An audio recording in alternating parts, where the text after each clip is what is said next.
Pada pengamatan kali ini, kita akan mengamati komponen biotik dan abiotik yang ada di hutan Konak, Kabupaten Kepahyang, Provinsi Bengkulu. Pertama-tama, kita akan melihat komponen apa saja yang ada di hutan ini. Berikut adalah beberapa jenis tumbuhan yang dapat ditemukan di hutan tersebut, seperti pohon mahoni, bambu, pohon meranti, pakis hutan, tumbuhan liana, dan lain sebagainya.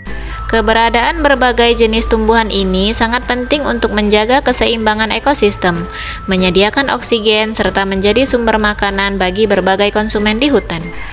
Selanjutnya, beberapa hewan sebagai konsumen yang dapat ditemui di ekosistem tersebut, baik yang tetap maupun hanya singgah, adalah seperti laba-laba, semut, tupai, kera, monyet, ular, babi, dan lain sebagainya.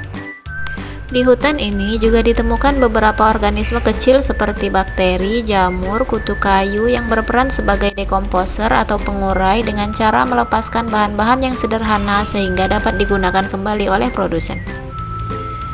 Berikut adalah tabel hasil pengamatan komponen abiotik dan biotik ekosistem darat alami.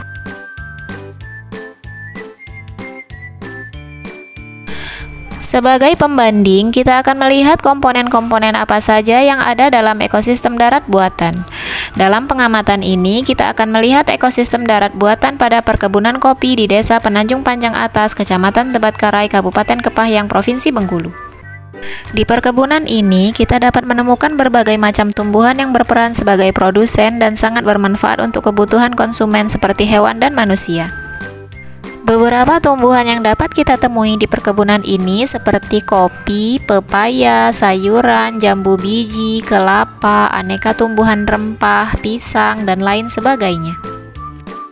Selain itu, beberapa jenis hewan sebagai konsumen dapat dijumpai di ekosistem buatan ini, baik yang hanya singgah atau yang menetap. Beberapa hewan itu seperti kumbang kepik, kupu-kupu, laba-laba, semut, moluska, hewan kaki seribu, ayam, kucing, tupai, burung, dan lainnya.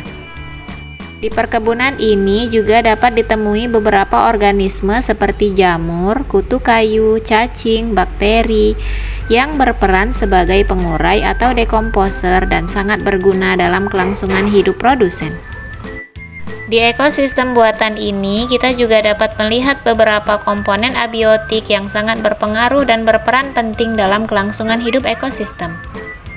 Komponen abiotik dapat berupa bahan organik, senyawa anorganik, dan faktor yang mempengaruhi distribusi organisme, yaitu suhu, air, garam, cahaya matahari, tanah dan batu, serta iklim.